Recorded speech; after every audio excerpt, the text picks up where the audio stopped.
नमस्कार, आप देख रहे हैं न्यूज 18 बिहार झारखंड में आपके साथ लक्ष्मी। बीजेपी ने आज दिल्ली में लोकसभा चुनाव का संकल्प पत्र जारी कर दिया है। संकल्प पत्र में पीएम मोदी ने जनजातीय समुदाय का गौरव बढ़ाने का भी जिक्र किया।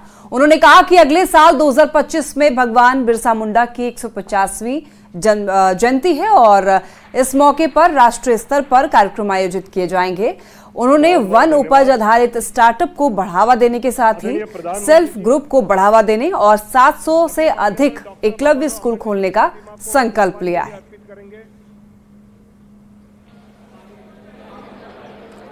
तो कुछ तस्वीरें टीवी स्क्रीन पर आपको दिखा रहे हैं, आप देख सकते हैं। ये घोषणा पत्र जारी करने की तस्वीर है। आप देखिए पीएम मोदी का यहाँ पर स्वागत किया गया मंच पर जब पीएम मोदी आए, और संकल्प पत्र जारी करने की भी तस्वीर आपको दिखा रहे हैं।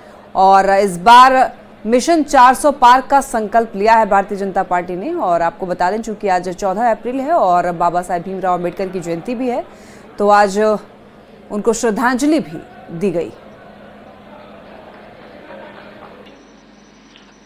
अगले वर्ष 2025 में भगवान बिरसा मुंडा की 150वीं जन्म जयंती है।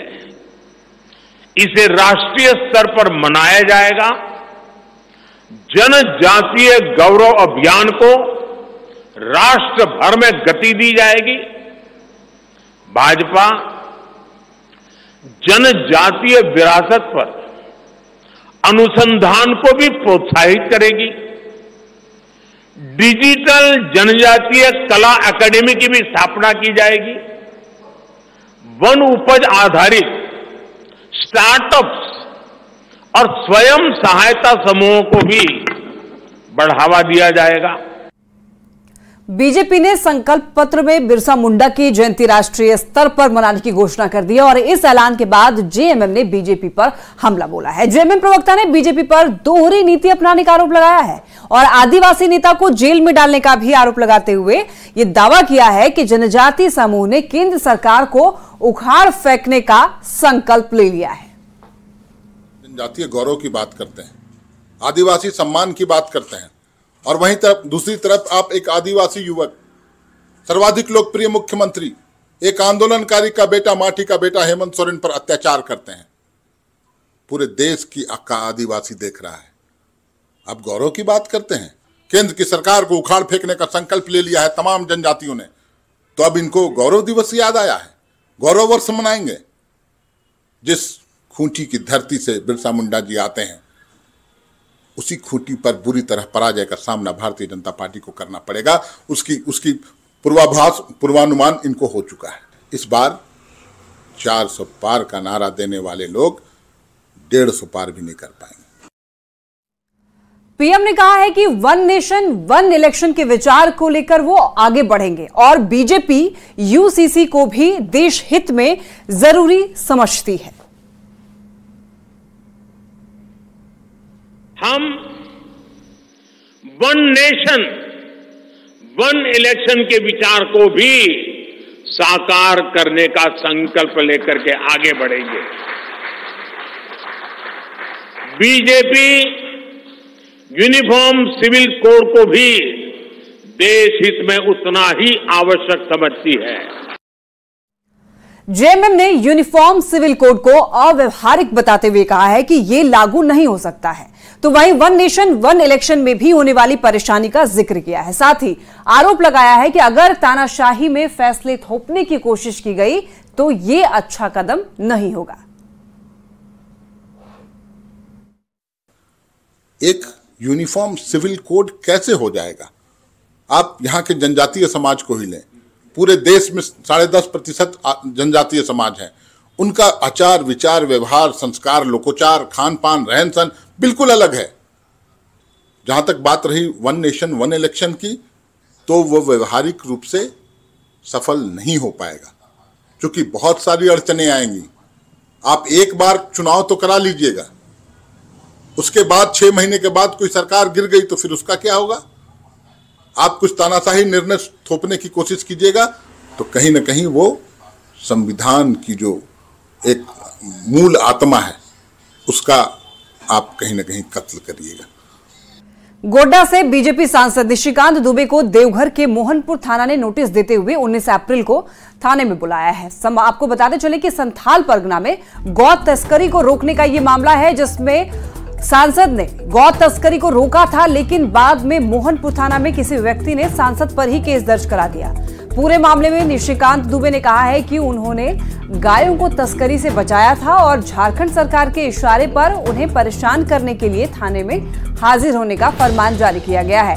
तो उन्होंने कहा है कि कानून का पालन करेंगे वो, और कानून का पालन करते हुए वो 19 अप्रैल को मोहनपुर थाना जाकर के अपनी बात रखेंगे।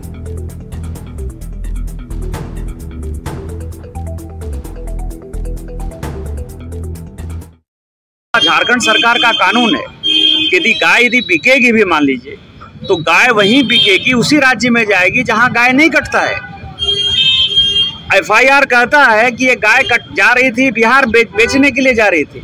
बिहार में गौ हत्या पर प्रतिबंध नहीं है, और यदि मान लीजिए गाय जाएगी भी दूसरे राज्य में, तो उसके लिए एक सक्षम पदाधिकारी का जो है सिग्नेचर चाहिए, अथॉरिटी चाहिए, अधिकार चाहिए, वो भी नहीं था। तीसरा, जिस मोहनपुर के थाना प्रभारी ने पकड़ा, वो मेरा एस्कॉर्ट कर रहा था, हमने नहीं पकड़ा गाय को, मोहनपुर के थाना प्रभारी ने पकड़ा। जिस थाना प्रभारी ने गाय गौ तस्कर को पकड़ा, उसी थाना प्रभारी ने तीसरे को बुलाकर एफआईआर कर दिया। इस तरह का लोकतंत्र चलता है।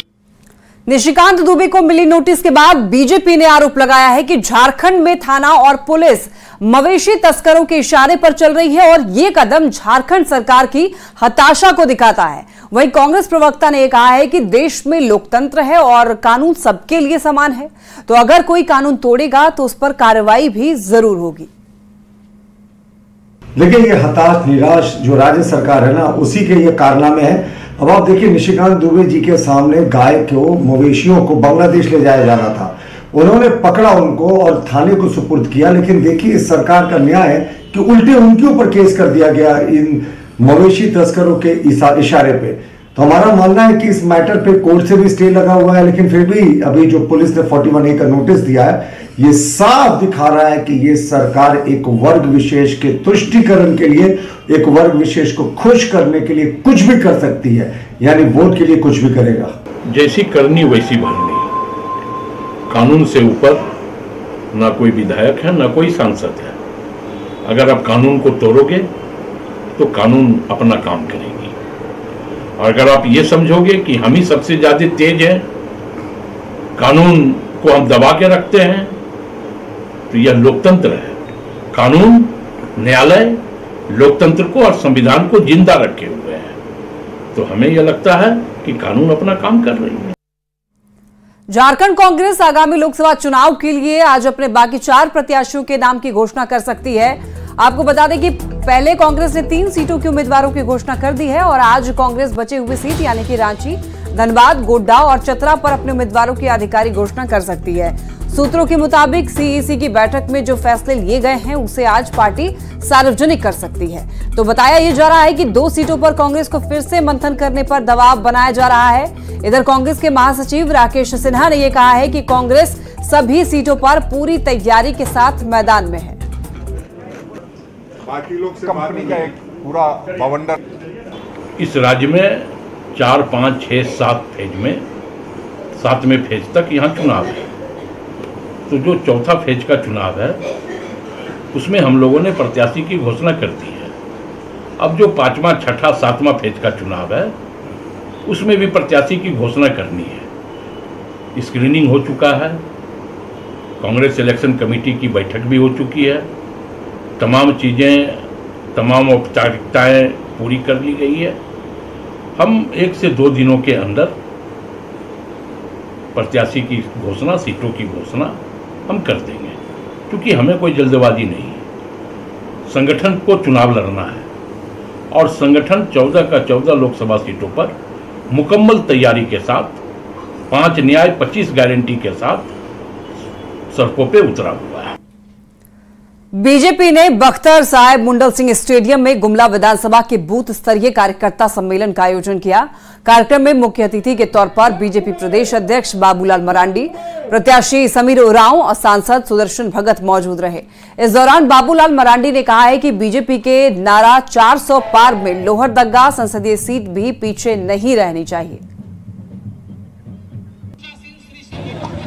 और हम सब लोगों ने संकल्प किया है, हम सभी नहीं बल्कि पूरे देश की जनता ने संकल्प किया कोई 2024 में फिर से देश के प्रधानमंत्री नरेंद्र मोदी जी को बनाना है और इस बार उसको प्रचंड बहुमत से उसको बनाना है। और इसलिए आप सब में नारा अभी लगा रहे थे कि 400 पार। धनबाद लोकसभा सीट से कांग्रेस पार्टी ने अभी तक प्रत्याशी के नाम का ऐलान नहीं किया है। इधर बोकारो पहुंचे निर्दलीय विधायक सरयू राय ने कहा है कि समझौते के तहत ये सीट कांग्रेस की है। उन्होंने कहा है कि अगर कांग्रेस से कोई मजबूत प्रत्याशी नहीं उतरता है तो वो खुद चुनाव मैदान में उतरेंगे। उन्होंने दावा किया है कि इस बार धनबाद की जनता को भयमुक्त करने के लिए चुनाव लड़ेंगे। उन्होंने जनता से जाति और धर्म के साथ ही क्षेत्रवाद से भी ऊपर उठकर वोटिंग की अपील की। तो ये कांग्रेस को सोचना चाहिए कि कोई उनके पास ऐसा उम्मीदवार है तो घोषणा वो कर दें। नहीं, अगर वो किसी को भी समझौता परस्त किसी को कर देंगे जिससे कहा जाता है कि डम्मी उम्मीदवार है, तो इससे जनता का भय मुक्त नहीं जनता होगी। वैसी स्थिति में मैंने सार्वजनिक रूप से यही कहा है कि भाई वैसी स्थिति में मुझे चुनाव में उतरना पड़ेगा और मैं चुनाव लड़ूंगा। कांग्रेस के लोग मेरे खिलाफ उम्मीदवार नहीं देंगे तो मैं ज़्यादा वोट से जीतूंगा और कांग्रेस के लोग कोई सही उम्मीदवार नहीं देंगे तो मैं कम वोट से जीतूंगा। मगर जीत यहाँ जनता की होगी, जो जनता भयमुक्त होना चाहती है। बोकारो के गोमिया में इंडिया अलायंस के गिरिडीह से प्रत्याशी मथुरा महतो की मौजूदगी में जेएमएम कार्यकर्ताओं की बैठक हुई। इसमें मथुरा महतो ने दावा किया कि बीजेपी और एनडीए गठबंधन को जनता ने नकार दिया है। उन्होंने केंद्र पर झारखंड के साथ सौतेला व्यवहार का आरोप लगाया है। तो वहीं जेएमएम के पूर्व विधायक योगेंद्र प्रसाद ने गोमिया से जेएमएम को लीड कराकर भेजने का संकल्प दोहराया।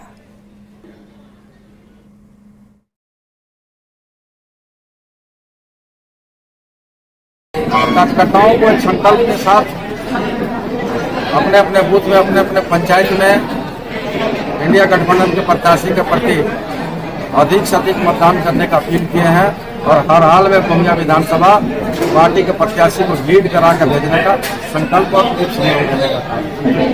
खास करके हम लोग महंगाई को मुद्दा लेके जाएंगे और जो तानाशाह सरकार है केंद्र सरकार उसके विरोध में जनता के बीच में जाएंगे और माननीय हेमंत सोरेन सरकार ने इतना कामों को किया है जनता के बीच में, सब मुद्दों को लेकर हम लोग जाएंगे।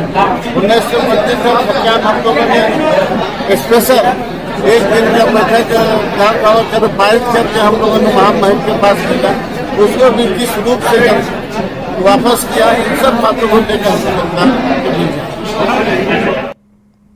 आगामी लोकसभा का चुनाव बेहद नजदीक है, मगर रांची में ही खिजरी विधानसभा के खरसीदाग गांव के ग्रामीणों को आज तक मूलभूत सुविधाएं भी नहीं मिल पाई हैं। गांव में पहुंचने के लिए ना ही सड़क की व्यवस्था है और ना ही गांव में शुद्ध पानी का इंतजाम है। लोगों का आरोप है कि जब भी कोई जनप्रतिनिधि गांव में आते हैं तो वो वोट तो मांग लेते हैं, पर गांव में विकास पहुंचाने का सपना अधूरा छोड़ जाते हैं। खरसीदाग गांव का जायजा लिया है संवाददाता गौरव झा ने। भारत यानी गांव, और इस वक्त हम राजधानी रांची से ठीक 20 किलोमीटर की दूरी पर एक ऐसे गांव में हैं जहां सड़क नहीं है और यही एक वजह है कि मुझे साइकिल से गांव पहुंचना पड़ा है। इस वक्त हम ग्रामीणों से भी आपको बातचीत कराएंगे और ये भी सुनाएंगे कि जब आम चुनाव नजदीक है तो उस दौरान गांव के क्या मुद्दे हैं, क्या क्या दिक्कत है गाँव में। गांव में पानी का भी दिक्कत है और रोड का भी। पूरा बरसात में हम लोग गिरते पड़ते बाजार जाते हैं तो गिरते पड़ते आ जाते हैं। हम लोग क्या करेंगे अब, रोड तो या नेता लोग को बोल बोल के तो परेशान हुआ, कोई कुछ नहीं कर देते हैं तो जैसे तैसे रह रहे हैं, जीवन बिता रहे हैं। कभी बोले नहीं, अभी चुनाव का समय है, कभी बोले नहीं कि सड़क बन जाना चाहिए। जब आते हैं सब बोलते हैं हमको वोट दीजिए, हम करा देंगे, हम बना देंगे रोड बोलते हैं, पर चुनाव होने के बाद में कोई नहीं पूछता है। कभी कोई नहीं आया? नहीं आते हैं। यहाँ सड़क नहीं है, पानी नहीं है, सरकार से क्या उम्मीद करती है? उम्मीद करते हैं कि सड़क हो, पीने के लिए पानी सब आए हो, कुआं सब अगल बगल थोड़ा सा कुछ होना चाहिए। तो ये कहानी उस गांव की है जिस गांव को हर चीज की जरूरत है, चाहे स्कूल हो, चाहे पीने के लिए पानी हो, चाहे खाने के लिए भोजन हो, या फिर गांव पहुंचने के लिए सड़क। गौरव झा, न्यूज़ 18, रांची।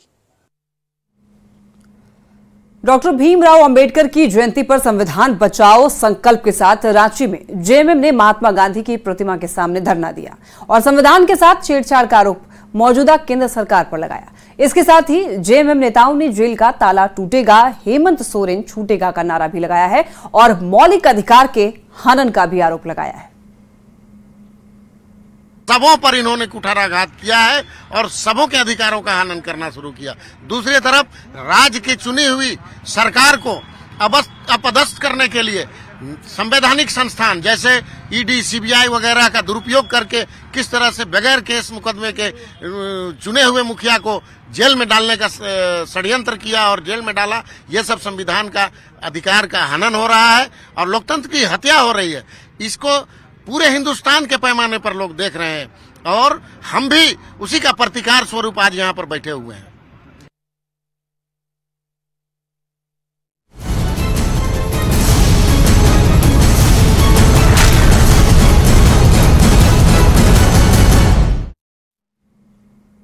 यहां रुक रहे हैं एक छोटे से ब्रेक के लिए, जल्द लौटेंगे।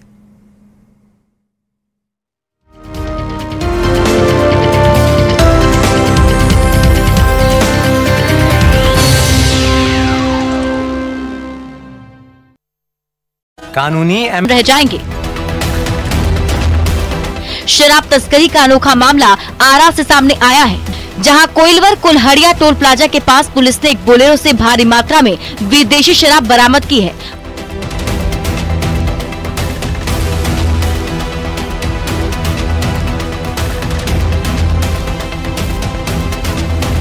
बोलेरो में हर जगह शराब छिपाई गई थी। सीट से लेकर गेट तक सब जगह शराब की बोतलें रखी गई थी। जांच के बाद पुलिस ने शराब को जब्त करते हुए 3 आरोपियों को गिरफ्तार कर लिया और पूछताछ कर आगे की कार्रवाई में जुट गई है।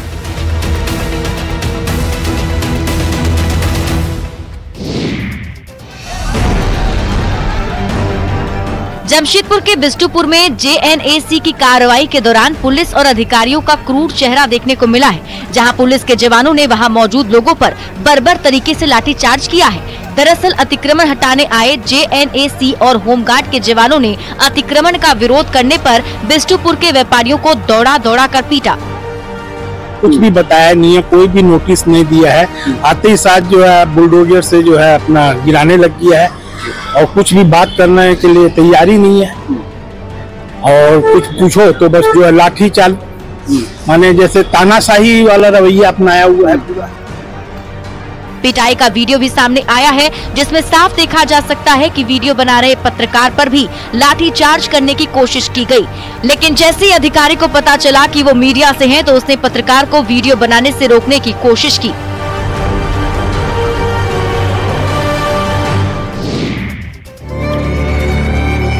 धनबाद में एक ऐसी घटना घटी है कि हर किसी की आंखें नम हो गई। पूरे गांव में मातम पसर गया। एक पिता का अपनी बेटी की शादी करने का अरमान, तो एक बेटी का अपने पिता के हाथों कन्यादान का सपना पल भर में टूट गया। एक ही दिन बेटी की डोली भी उठी और पिता की अर्थी भी। मामला धनबाद के गोमो के जीतपुर गाँव का है। बेटी की डोली के साथ साथ पिता की अर्थी भी निकली।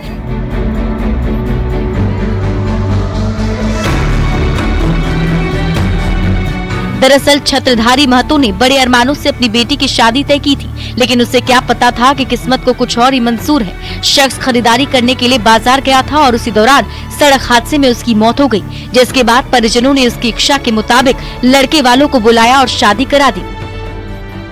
एक तरफ बेटी की डोली निकली तो दूसरी तरफ पिता की अर्थी उठी। ये मंजर देखकर वहाँ मौजूद सभी की आंखें भर आई।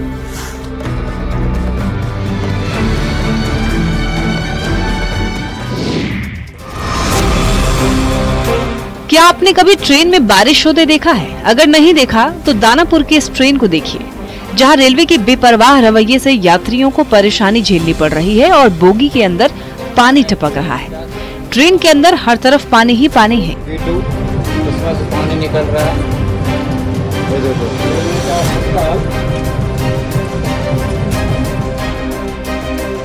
ये तस्वीरें दानापुर पुणे एक्सप्रेस की एसी बोगी की है, जहां एसी कोच में बेमौसम बरसात होने लगी है और चारों तरफ पानी ही पानी हो गया है, जिसका वीडियो सोशल मीडिया पर वायरल भी है।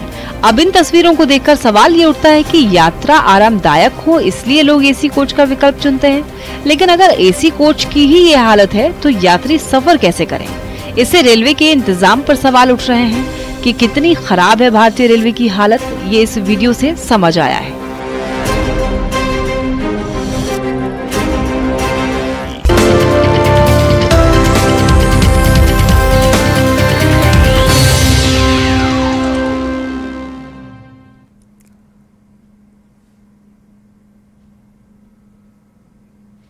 ब्रेक के बाद आपका स्वागत है। बढ़ते हैं खबरों में आगे। खबर गुमला से है, जहां पर पालकोट प्रखंड में तेंदुए के हमले के बाद लोग दहशत में दिख रहे हैं। तेंदुए ने हमला कर 9 बकरियों को मार डाला है, तो वहीं भौंक रहे कुत्ते की भी जान ले ली है। तेंदुए के घुसने की सूचना के बाद वन विभाग की टीम अब हरकत में आई है और पूरे मामले की जांच भी कर रही है। वन विभाग की टीम ने मृत बकरी के शरीर पर गड़े हुए तेंदुए के दांत, नाखून के निशान के साथ ही जमीन पर उसके पैर के निशान की तस्वीर ली है और तेंदुए के हमले में 150 से 2 लाख रुपए तक के आर्थिक नुकसान की भी आशंका जताई जा रही है।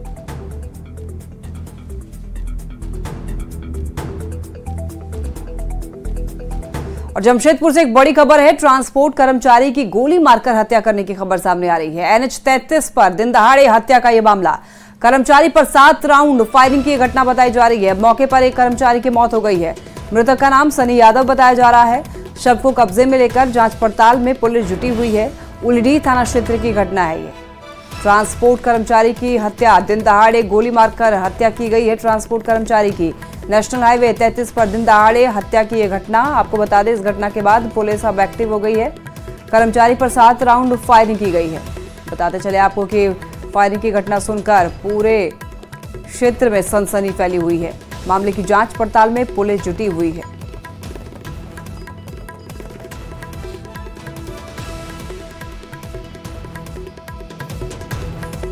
खबर गढ़वा से है, जहां पर खरौंधी थाना क्षेत्र में एक नाबालिग आदिवासी लड़की के साथ में 3 युवकों पर गैंगरेप करने का आरोप लगा है। घटना की जानकारी मिलते ही पुलिस एक्शन में दिखी है और श्री वंशीधर नगर डीएसपी के नेतृत्व में छापेमारी कर मुख्य आरोपी को गिरफ्तार कर लिया गया है। तो ये बड़ी जानकारी अब तक पहुंचा रहे हैं।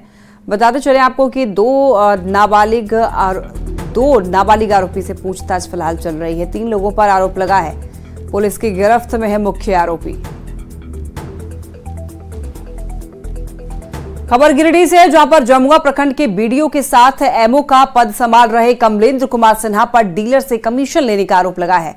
उन पर प्रखंड के सभी पीडीएस डीलर से चावल के हर बोरे पर 10 रुपए जबरन लेने का आरोप लग रहा है। आरोप यह भी है कि जो डीलर पैसे नहीं देते हैं उसकी दुकान सस्पेंड कर देने की धमकी दी जा रही है और इससे नाराज पीडीएस डीलरों ने जमकर विरोध प्रदर्शन किया है। तो इस दौरान प्रखंड के अनाज गोदाम में डीलर और बीडीओ के बीच नोकझोंक भी हुई है। मामले की जानकारी मिलने पर एसडीएम मौके पर पहुंचे हैं और जांच पड़ताल में जुटे हुए हैं। काम दे, बताओ क्या बात है, बताओ। सुरंजन सिंह फोन किए थे, हाँ ऑफिस से। अच्छा, कौन ऑफिस से? रुक रहे हैं एक छोटे से ब्रेक के लिए। खबरें लगातार जारी हैं।